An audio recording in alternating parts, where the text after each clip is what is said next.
Nah, untuk pertanyaan-pertanyaan yang lazim selanjutnya itu adalah misalnya seperti ini. Apakah kita ini bisa dijangkung, dijampangi, atau dibimbing, diarahkan oleh leluhur walaupun tidak punya hubungan darah misalnya? Oh, bisa.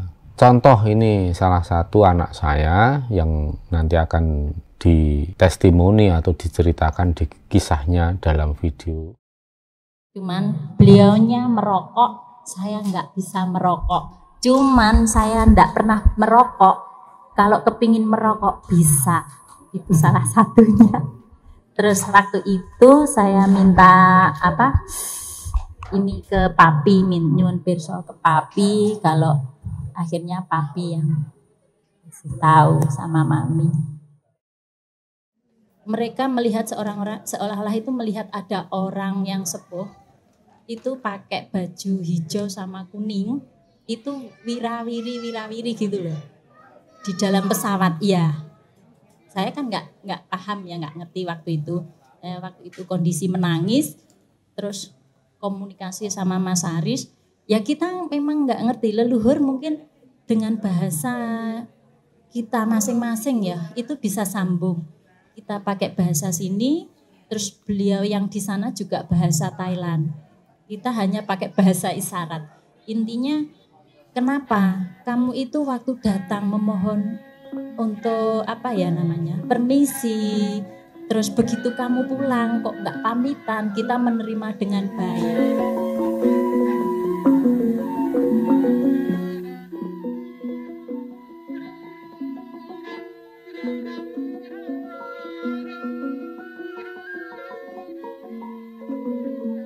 Ya ini kan persis dulu kayak Mbak Iin. Masih ingat nggak? Coba Mbak Iin cerita Mbak. Kalau waktu itu saya belum pernah tahu, bahkan sampai sekarang belum pernah ke Jakarta waktu itu saya. Terus pada waktu itu saya seperti melihat ya, seperti ditampilkan pada penglihatan saya itu rumah salah satu dulu KKS Mas Antari ya.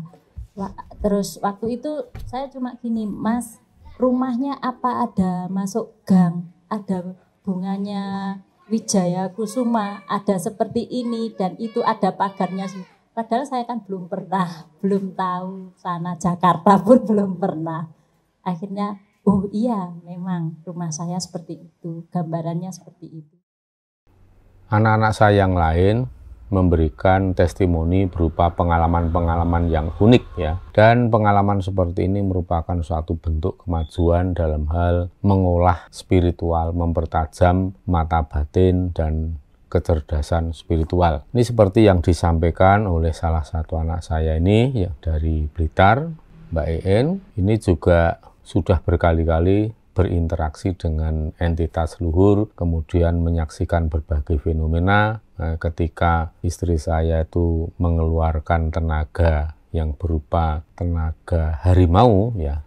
Jadi beberapa anak saya, anak-anak KKS itu bisa menyaksikan kejadian itu pada suatu ketika waktu itu di Candi Brahu. Nah, ini sebelum mendengarkan kesaksian dari anak-anak saya, ada baiknya saya perlu sampaikan, perlu jelaskan bagaimana kok bisa seseorang kemudian mengadopsi atau menyerap energi binatang atau energi hewan seperti harimau ya. Pada umumnya atau pada lazimnya yang sering terjadi itu kita menggunakan energi harimau. Nah, ini perlu saya jelaskan karena di luar sana ada orang yang mata batinnya belum awas ya, tetapi sudah berani menyimpulkan bahwa misalnya pada saat meditasi atau pada saat tertentu itu kemudian muncul ada gerak harimau, ada auman harimau pada saat semadi atau pada saat ritual, terus kemudian itu disimpulkan atau dinilai sebagai kekuatan rendah atau ya berkolaborasi dengan makhluk yang level rendah ya. Ini perlu saya luruskan, perlu saya koreksi. Yang pertama, ini jelas pendapat dari orang yang tidak tahu menahu tentang daya kekuatan spiritual, tentang spiritual Jawa, tentang kejawen Karena begini ya saudara-saudara, kalau kita mau menilai seseorang itu apakah benar-benar telah mencapai tataran spiritual yang terutama spiritual Jawa yang cukup mumpuni, jangan dilihat apakah seseorang itu pandai berbicara atau bicaranya muluk-muluk. Bukan dari itu ya. Rangkaian kata-kata dan kalimat itu bisa saja diucapkan oleh orang yang memang punya kemampuan verbal yang bagus atau memiliki kemampuan sebagai seorang speaker atau ahli pidato, itu bisa saja, dan itu tidak menjamin bahwa seseorang itu juga memiliki pengetahuan spiritual, apalagi pengalaman spiritual yang luas. Bahkan ada fakta yang sifatnya itu kontradiksi. Saya jadi teringat dengan pepatah di Nusantara ini bahwa air beriak tanda tak dalam itu memang merupakan gambaran yang tepat. Artinya ya orang yang bicaranya banyak, yang pandai merangkai kata-kata yang setinggi langit itu biasanya itu untuk apa ya, bisa untuk menutupi kelemahan atau bisa untuk menutupi kedangkalan pengetahuan spiritual juga ya, walaupun tidak semua orang begitu, tetapi setidaknya pepatah itu lebih banyak benarnya dan tepatnya di dalam kehidupan sehari-hari yang kita hadapi, yang kita lihat dalam pergaulan sehari-hari. Itu memang banyak orang seperti itu. Sedangkan air tenang itu menghanyutkan ya, artinya orang yang pembawaannya tenang, yang tidak terlalu berapi-api, kemudian ucapannya juga, tutur katanya juga low profile atau rendah hati dan halus, itu sudah merupakan cerminan dari kedalaman batinnya, dari kedalaman pemahaman spiritualnya ya, memahami tentang kehidupan ini, apa sesungguhnya, apa sejatinya. Dari pembawaan itu sudah bisa terbaca. Kembali pada pembahasan soal harimau, bagaimana harimau bisa dikatakan sebagai makhluk yang rendah ya, dalam hal ini secara astral ya, dan bahkan secara physically, dalam ilmu pengetahuan fisik, harimau itu memiliki kasta yang tinggi di antara bangsa binatang karena menduduki mata rantai yang tertinggi atau puncak dari mata rantai dalam siklus mata rantai makanan. Harimau itu menduduki posisi yang paling tinggi karena tidak ada hewan yang memangsa harimau. Dalam hal ini yang secara alami natural menjadi makanan sehari-hari, itu harimau tidak ada yang memakan. Kalau ada ya paling pertarungan misalnya antara buaya dan harimau. Nanti si mana yang kalah ya itu bisa dimakan. Tapi bukanlah suatu makanan alaminya, bukan seperti itu maksudnya. Kemudian dari sisi spiritual itu sudah kita ketahui bersama, bukan rahasia lagi bahwa para leluhur besar di Nusantara itu tidak sedikit yang mempunyai binatang kesayangan atau kelangenan itu berupa binatang buas, yaitu harimau. Misalnya contohnya Prabu Siliwangi dengan maung ya, atau harimau. Bahkan Mahapatih Gajah Mada pun juga memiliki harimau. Dan raja-raja dari era Majapahit hingga Mataram itu menjadikan harimau itu sebagai simbol atau lambang kekuatan, keperkasaan, dan kekuasaan. Nah, oleh sebab itu harimau itu seringkali itu dipiara oleh para leluhur pada zaman dulu. Kemudian seperti di Pasarian Agung Kota Gede itu juga ada harimau yang menjaga. Kemudian di Imogiri, itu juga di Pajimasan Agung Imogiri itu ada harimau yang namanya Nyai Kupek, itu yang sebesar sapi ya. Ya, jadi harimau terutama di Jawa ini merupakan binatang yang memiliki derajat yang tinggi, bahkan bisa menjadi dekat sekali dengan para leluhur-leluhur yang memiliki kesaktian yang hebat, yang kuat ya. Memiliki kekuatan dan kesaktian yang hebat itu biasanya memiliki binatang piaraan atau kelangenan berupa harimau. Nah, itu bicara secara physically. Kemudian bicara secara metafisik. Kalau saya sendiri menyaksikan, ternyata harimau itu merupakan salah satu binatang yang lintas dimensi. Karena ada harimau yang sifatnya physically, tapi juga saya seringkali melihat harimau yang sifatnya metafisik. Nah, ini yang pernah saya lihat, misalnya harimau milik Prabu Siliwangi, harimau milik Mahapatih Gajah Mada, kemudian harimau yang ada menjaga sekitar Pasarian Agung Kota Gede, terus Pasaran Agung atau Padzimathan Agung Imogiri. Kemudian juga pernah kami dibimbing atau dituntun oleh seekor harimau yang sifatnya itu metafisik juga ketika kami mencari petilasan atau tempat terakhir hidup dari Pangeran Trunojoyo di wilayah Selokurung, Ngantang, Jawa Timur. Mau masuk ini aku diikutin macan, tapi dia di atas ini loh ngetut ke mobil itu, di atas atap-atap rumah loh. Nah ini ternyata itu macannya hitam, itu macannya sing di atas. Itu kami bisa menemukan di mana tempat Pangeran Trunojoyo di akhir hayatnya. Itu ya karena berkat adanya harimau yang terus mengikuti perjalanan mencari wilayah Selokurung itu, dan akhirnya ketemu. Dan pada saat mau memasuki desa di Selokurung itu kami sempat kaget karena melihat kok masuk gapura itu ada patung harimau. Berarti di situ warga masyarakat juga memang tahu bahwa di situ itu ada sosok harimau yang sifatnya itu metafisik, dan itu menjadi kelangenan atau piaraan kesayangan leluhur agung yang ada di situ. Nah, oleh sebab itu semua pengalaman saya melihat tentang binatang yang sifatnya fisik maupun metafisik, yaitu adalah salah satunya itu harimau. Karena tidak hanya harimau, ada beberapa binatang yang bisa menempati dua dimensi, dimensi fisik maupun dimensi metafisik. Selain harimau ada buaya, tapi biasanya buaya ini warnanya bukan hitam tapi putih. Terus kemudian kerbau bule, terus kemudian kerbau yang hitam besar itu kebolando ya. Kemudian ada burung yang besar, kadang ada yang wujudnya Raja Wali, ada juga yang seperti burung hantu itu tapi besar, kepakan sayapnya itu 3 meteran. Itu pernah kami melihat melintas di atas rumah ini, dan kami tahu bahwa itu adalah wujudnya Nyai Jegot yang menunggu jam Brojonolo di dalam Keraton Mataram, Yogyakarta. Nah, jadi ya para pemirsa, dalam tradisi spiritual Jawa itu banyak binatang-binatang yang selain dikeramatkan ya karena memang binatang itu bisa menembus lintas dimensi. Seperti yang saya sebutkan tadi, yang paling utama itu adalah harimau, kemudian ada yang lain itu ada seperti ular yang besar atau naga ya, naga Jawa. Bahkan naga Jawa itu memang benar-benar ada dan aslinya itu metafisik, tapi kami berkali-kali sudah pernah menyaksikan. Nah, kalau orang Jawa menyebutnya itu adalah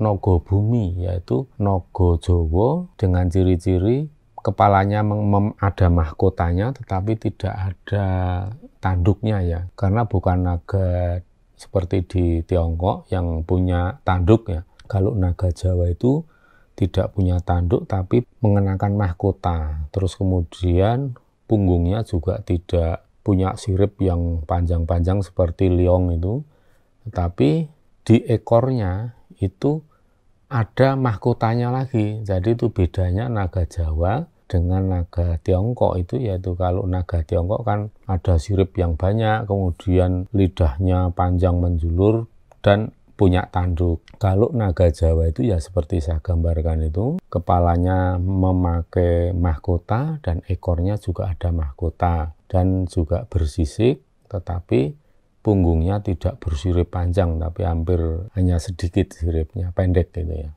Nah itu ada benar, bahkan kalau naga Jawa itu yang namanya nogo bumi itu biasanya kalau kelihatan tuh melayang di angkasa atau di langit muncul penampakan naga. Nah itu biasanya menjadi suatu pertanda fenomena alam akan terjadi. Disebut naga bumi itu karena sebenarnya aslinya naga itu tinggalnya ada di kedalaman tanah, bisa 500 meter, bisa 1 kilo 2 kilo, seperti yang pernah terjadi menyemburkan lumpur Lapindo itu, karena kan naga bumi itu secara tidak sengaja tertusuk mata bur yang untuk mengebor minyak itu di kedalaman sekitar 300 meter atau 3 kilo ya, lupa saya waktu itu. Naga bumi ini juga dibedakan jenis kelaminnya, yaitu naga raja itu sebagai naga yang maskulin dan naga yang feminin namanya naga gini. Jadi ada naga raja dan naga gini, itu laki perempuan. Dari sekian banyak binatang-binatang di Jawa ini yang disakralkan, itu tentu saja tidak bisa itu dianggap sebagai makhluk yang rendahan, yang murahan. Wong buktinya saja leluhur-leluhur besar para raja Ratu Gung Binathara itu justru sangat erat, sangat intensif berinteraksi dengan hewan-hewan yang memiliki derajat yang tinggi itu tadi, yang seperti ada harimau, kemudian ada ular naga bumi, kemudian ada buaya putih. Kalau di Kalimantan Selatan itu ada buaya putih yang itu sesungguhnya adalah Datuk Muara Sakti, dan saya pernah bertemu langsung dengan beliau dan pernah juga ke Mari Rawuh. Itu ya punya saudara yang lain yang memang wujudnya manusia, tapi yang khusus Datuk Muara Sakti ini wujud fisiknya buaya. Oleh sebab itu kalau dikatakan bahwa orang yang memiliki daya kekuatan harimau itu kemudian diidentikan dengan kekuatan rendah, kekuatan bawah, itu jelas salah besar. Itu ada dua kemungkinan kenapa orang bisa mengatakan demikian. Kemungkinan pertama, orang itu memang tidak tahu sama sekali. Ya, mungkin pinternya di textbook, tapi tidak memahami betul yang namanya spiritual Jawa, tidak memahami, tidak bisa menembus yang namanya kesejatian urip yang berada dalam dimensi gaib atau metafisik. Kalau itu tidak, ya kemungkinan kedua, mungkin memang orang-orang yang memiliki pendapat seperti itu memang sengaja untuk menghancurkan tradisi spiritual Jawa. Nah, itu tinggal nggak tahu yang mana ya. Ya mudah-mudahan hanya karena tidak tahu saja ya, tidak bermaksud untuk menghancurkan kearifan lokal. Ini salah satu anak saya, ini juga pernah menyaksikan bagaimana kekuatan harimau itu. Monggo silahkan disimak video berikut ini. Ini ada pengalaman satu lagi Ya. ketika menyaksikan apa yang Mami lakukan, tetapi secara spiritual. Ya. Coba cerita Mbak Iin. Waktu itu di Candi Brau ya. Saya masih di bawah, waktu itu Mami naik. Cuman yang saya lihat itu bukan Mami, tetapi harimau. Seperti naik merangkak. Harimaunya besar. Waktu itu saya ya mengeluarkan kekuatan untuk naik ke Candi Brau ke atas. Itu memang saya diperlihatkan seperti itu. Itu pengalaman yang diantaranya. Terus di Candi Brau juga pernah saya mungkin dituntun sama Mami juga waktu itu melihat Raden Joyo Sentiko waktu itu. Cuman itu sesuai Mami ya. Saya cuma melihat ada yang dikenakan di lengan, terus ada yang dijamang di kepala. Terus seperti ada yang di leher juga ada yang dipakai. Cuma gambaran-gambaran itu yang pernah saya lihat. Sebenarnya kalau mau bercerita untuk melihat sesuatu itu agak banyak. Termasuk saya waktu pengalaman di Thailand juga pernah. Cerita Mbak, coba. Gak apa-apa kan asik ini. Gini, waktu itu saya di Thailand dapat jackpot. Jalan-jalan ke Thailand. Di sana kan memang kita... Bentar, tolong kameranya Mas dibantu buat ngesut sini. Waktu itu ya memang kita sudah terbiasa ya. Setiap kita masuk ke tanah atau ke orang lain kita permisi. Waktu itu saya memang dari Bangkok ke Pattaya. Di sana saya kurang tahu ya. Kalau ada tarikan untuk istilahnya kita berdoa di sana. Kita menyalakan dupa, terus permisi, intinya kita di tanah Thai ini mohon didampingi untuk selama perjalanan, diberi keselamatan, rombongan dan sebagainya. Waktu itu saya didampingi sama Mas Haris. Memang benar yang saya rasakan, itu memang ada yang mendampingi kami. Selama perjalanan beberapa hari memang lancar. Nah ini kejadiannya waktu kita pulang. Mungkin saya lupa untuk berpamitan pulang. Pada waktu itu di pesawat itu saya mungkin trans ya, yang seperti diceritakan Mas Haris itu saya menangis. Terus berbicara dengan bahasa Thailand, sedangkan saya pun kan nggak ngerti bahasa Thailand itu apa. Ya, swadikap tahunya, swadikap ya. Terus waktu di pesawat saya bertiga, satu bangku itu bertiga, saya dekat jendela, tengah Mas Aris, terus sebelah saya itu ada orang Bali, Pak Wayan namanya. Terus orang satu pesawat kan memang rombongan kita ya, rombongan waktu itu, rombongan trip, geger lah.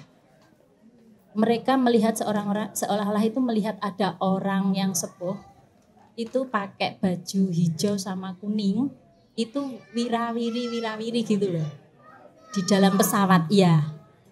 Saya kan nggak paham ya, nggak ngerti waktu itu. Waktu itu kondisi menangis, terus komunikasi sama Mas Aris. Ya kita memang nggak ngerti, leluhur mungkin dengan bahasa kita masing-masing ya, itu bisa sambung. Kita pakai bahasa sini, terus beliau yang di sana juga bahasa Thailand. Kita hanya pakai bahasa isyarat. Intinya, kenapa kamu itu waktu datang memohon untuk permisi, terus begitu kamu pulang kok nggak pamitan, kita menerima dengan baik.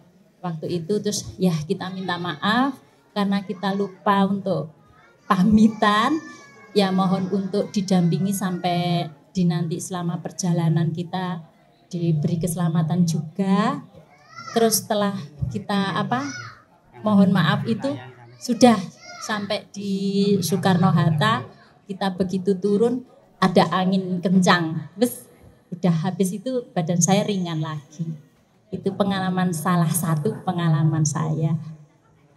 Mungkin juga mengikuti nasihat papi mami juga. Jadi kita mengenal leluhur ya. Saya memang mengakui karena ada saya itu ada orang tua juga ada karena beliau-beliau. Jadi tidak ada salahnya kalau kita itu tetap mengenang beliau. Dengan jalan apa? Kita belum tahu, beliau itu sudah ketika masih sugeng kita kan belum ada. Terus untuk menyambung kita ke beliau-beliau dengan cara apa? Kita ya ini sowan. Itu bagi saya wakil kita untuk menyambung rasa ya, menyambung batin, untuk menyambung ke beliau-beliaunya dengan cara salah satunya seperti ini. Nah, untuk pertanyaan-pertanyaan yang lazim selanjutnya itu adalah misalnya seperti ini. Apakah kita ini bisa dijangkung, dijambangi, atau dibimbing, diarahkan oleh leluhur walaupun tidak punya hubungan darah misalnya? Oh bisa. Contoh ini salah satu anak saya yang nanti akan di testimoni atau diceritakan di kisahnya dalam video. Nah ini terpilih oleh leluhur yaitu Eyang Taok, yaitu yang leluhur besar yang dulu cikal bakal dari alas Mentaok atau hutan Mentaok, beliau yang memiliki hutan Mentaok yang luas, dan kemudian hutan Mentaok itu diserahkan kepada Ki Ageng Pemanan dan Kanjeng Panembahan Senopati untuk didirikan Kerajaan Mataram di Kota Gede. Nah, Eyang Taok ini akhirnya memilih salah satu anak saya yang di Blitar itu yang selalu didampingi, kemudian dibimbing dan diarahkan oleh beliau. Kenapa kok bisa dipilih oleh Eyang Taok? Ya tentunya Eyang Taok kan memiliki banyak pertimbangan karena masing-masing anak itu kan ada kelebihan, ada kekurangan, terus kemudian ada bakat ke arah mana, jadi disesuaikan dengan banyak parameter. Maka dari situ leluhur menentukan pilihan paling intensif akan membimbing, mengarahkan siapa. Nah itu yang leluhur yang lebih tahu untuk memilih dengan segenap alasan-alasannya. Ada juga yang terpilih dibimbing secara intensif oleh Ki Juru Martani, kadangkala oleh leluhur yang lain, misalnya Tumenggung Wirosobo, itu juga ada.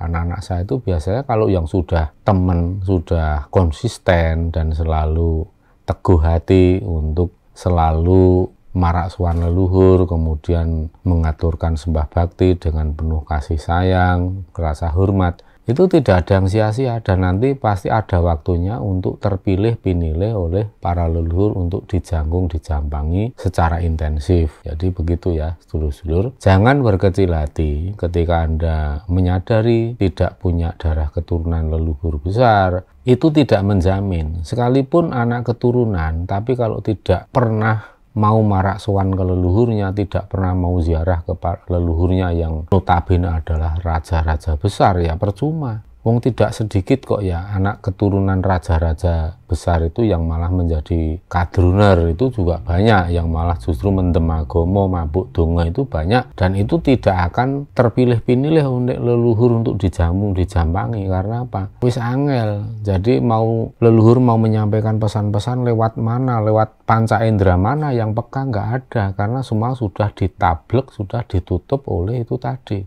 oleh daya kekuatan mabuk itu tadi ya, mabuk agama, mendem donga itu yang ya seperti itu akan memabukkan, membuat orang itu mendem, akhirnya sangat tidak peka kelima panca inderanya, apalagi indera yang keenam yaitu indera batin ya. Itu efek dari wong mendem lan wong mabuk. Mbok kuwi mabuk minuman, nah itu masih mending ya. Kalau udah mabuk donga lah itulah parah. Nah itulah pemirsa, maka jangan merasa pesimis, siapapun bisa dijampangi oleh leluhur, tapi dengan syarat itu tadi. Tapi kalau Anda pergi sowan ke leluhur aja cuma jarang-jarang, terus abdi dalem malah dilewati supaya tidak memberi sedekah, itu soalnya ada. Dulu saya pernah punya, kalau orang mengatakan itu murid saya, dan saya tahu ada laporan dari beberapa abdi dalem itu kalau ke leluhur malah justru kayak ngelimpek atau nyari lengahnya abdi dalem. Ya tujuannya apa? Ya karena biar tidak memberi sedekah atau nyemplung ke duit di kotak itu. Nah itu kan sangat kontradiksi ya, itu seperti itu ya. Ceritane arep mengikuti jejak leluhur, karena napak tilas leluhur kok malah tidak napak tilas. Lah yang ditapak tilas itu apa? Kan yang ditapak tilas itu kan keluhurannya, kemuliaannya waktu masih hidup. Nah yang seperti itu kan tidak mulia. Kenapa justru itu dilakukan? Kan ironis dan kontradiksi ya, sangat paradoksal itu loh. Yang seperti itu ya tidak bisa disebut orang yang sugih hati. Nah sedangkan saya sendiri selalu menekankan kepada anak-anak agar selalu sugih hati, supaya sugih ngelmu.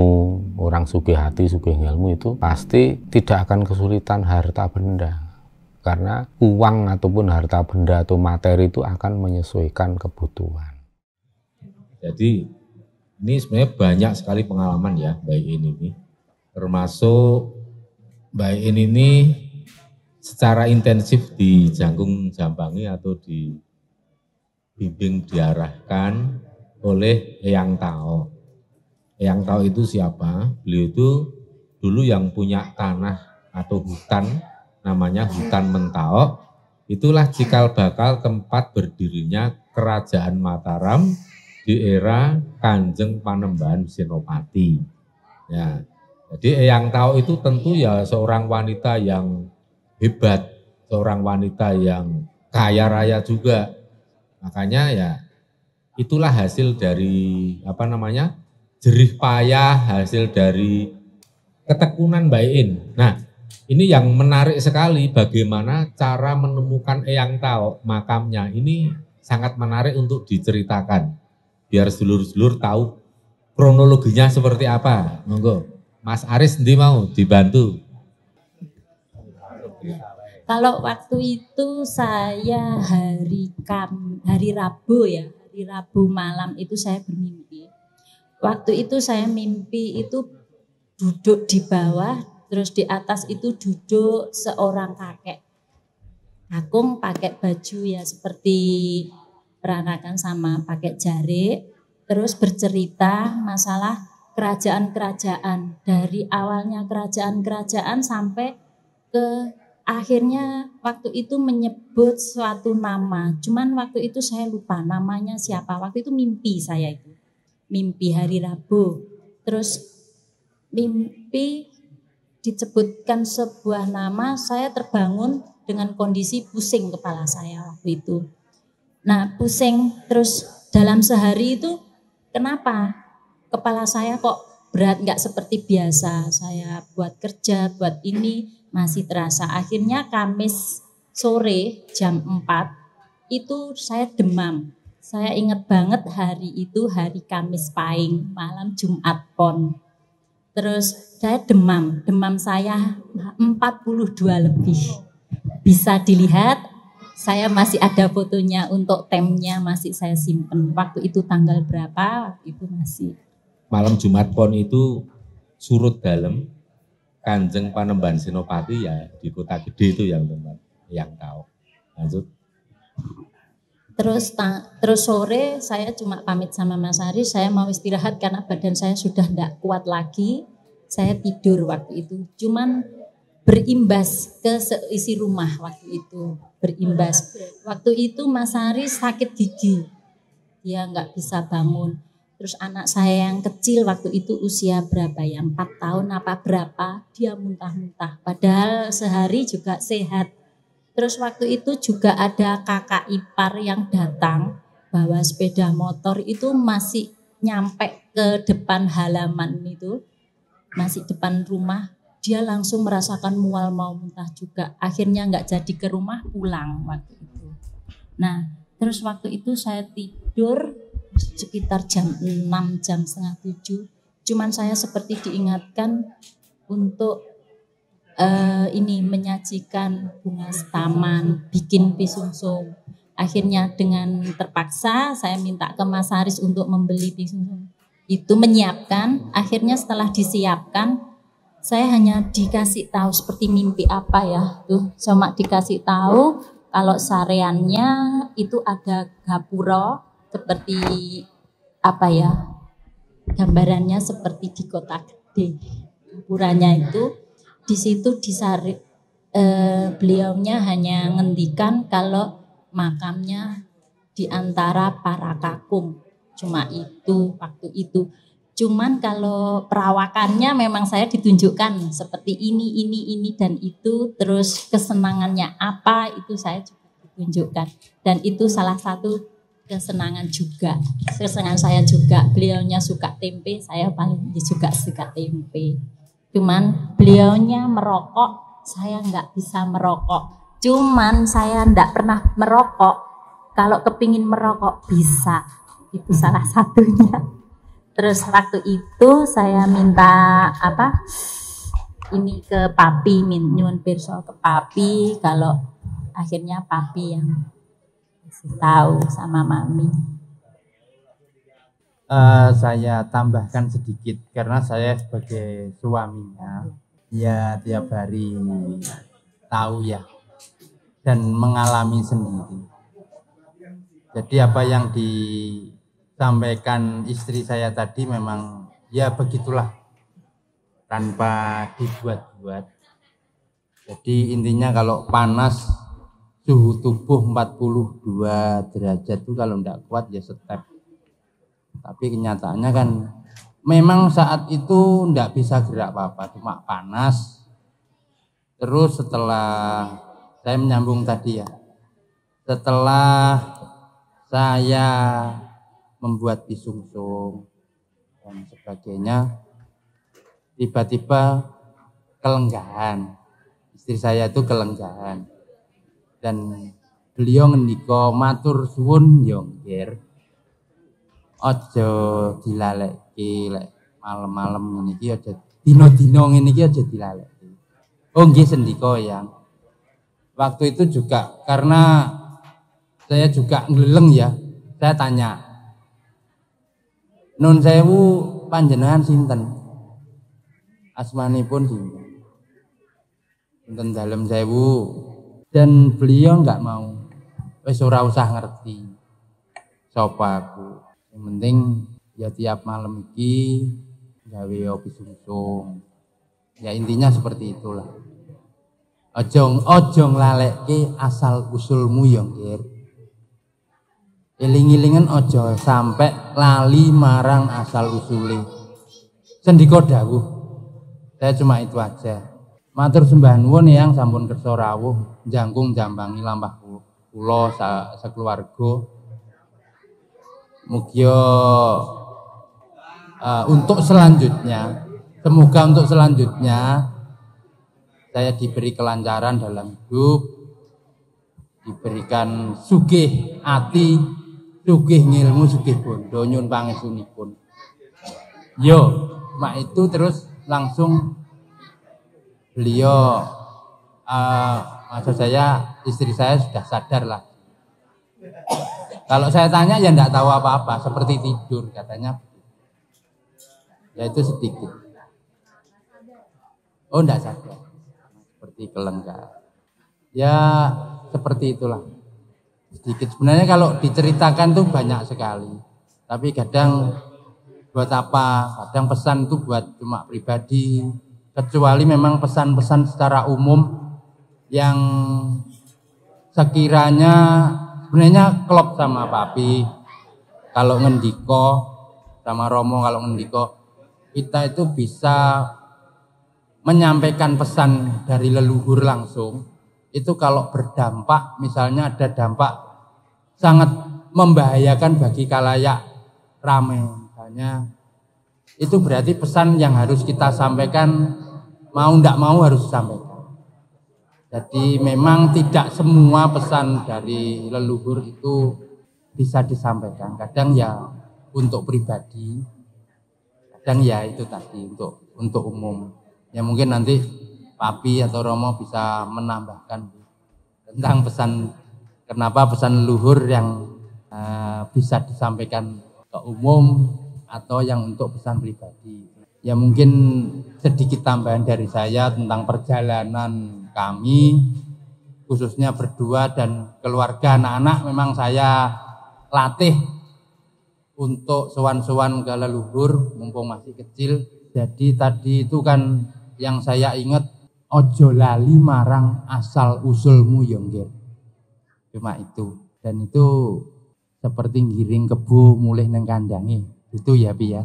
Nggih Pi, monggo. Terus wis mumpung isih ngumpul iki ana pertanyaan ora? Nggih, ndereke Om Ari, Mbak Ari dan Pak Tari, matur nuwun Pak Tari. Itu Pak Tari itu juru kunci Pasarean Eyang Panembahan Romo di Kajuran. Kalau nggak ada pertanyaan ya wis nembang. Wis kene wae saiki sapa sing wani nembang, yang fales dan berani nembang, tak upahi 50.000. Ayo, sing fales tur wani nembang, siapa? 50.000, terserah nembang apa. Yang gede, yang kecil boleh. Mas Fajar, engko ndak meng nembangnya bisa memucu. Runtah kuisnya sebelum ditutup. Oh iki Mbak Intan apa? Ayo tes suara karena tadi sudah pada diparingi berkah loh dari Nyai Bang Repet loh. Kita langsung tes case, langsung uji coba tenggorokan seberapa hasilnya. Oh kok ngelempar Mbak Melisa piye? Mas Bowo ngono lho. Mas Fatoni nek gelem 50.000 ini. Sak pupuh wae ndi? 50.000 ndi Mas Fatoni ndi? Oh nyanyi sik satu nek 200 telung podo. Ya begitu para pemirsa, mudah-mudahan testimoni dari anak-anak saya ini yang telah mengikuti saya untuk menapaki jalan spiritual Jawa selama beberapa waktu lamanya, ada yang baru sebentar, ada yang sudah lama ini. Mudah-mudahan testimoni dan berbagi pengalaman spiritual, pengalaman batin seperti itu tadi bisa memberikan semangat untuk sedulur-sedulur semua yang sedang ingin belajar tentang spiritual Jawa, yang semangat untuk kembali kepada kearifan lokal, kepangkuan Ibu Bumi Pertiwi, yang menjadi kebo yang ingin mulih menyang kandange. Mudah-mudahan menjadi semangat dan bisa menghilangkan rasa minder dan kecil hati, rendah diri ketika Anda menyadari bukan keturunan orang-orang besar ya. Karena kemampuan seperti itu akan bisa diraih oleh siapapun, yang jelas-jelas temen, sing sopo temen bakal tinemu. Demikian, sampai jumpa di kisah-kisah berikutnya. Wilujeng rahayu kang tinemu, bondolan bejo kang teko saking kersaning Gusti, sura diraja ningrat lebur dening pangastuti, rahayu sagung titah dumadi, jaya-jaya wijayanti.